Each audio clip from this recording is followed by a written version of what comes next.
මෙය සුන්දර ගම්මානයක්.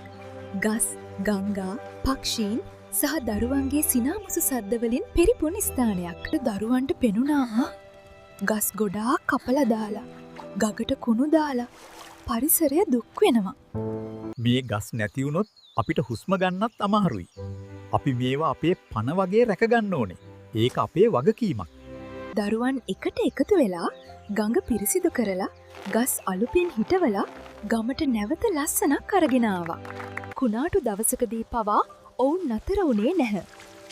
ඔවුන්ගේ උනන්දුව හා කැපවීම පරිසරය වෙනස් කළා. දරුවන්ගේ උත්සාහය හා කැපවීම නිසා ගම නැවත පිරිසිදු වුණා. කුරුල්ලන් හා වනසතුන් නැවත ගමට ආවා. අපි හැමෝම එකතු වෙලා අපේ පරිසරය රැකගමු. මේ ලෝකය ලස්සන කරමු. පාරිසරය අපේ ජීවිතයයි. අපි හැමෝම එකතු වෙලා පරිසරය පණමෙන් රැකගමු.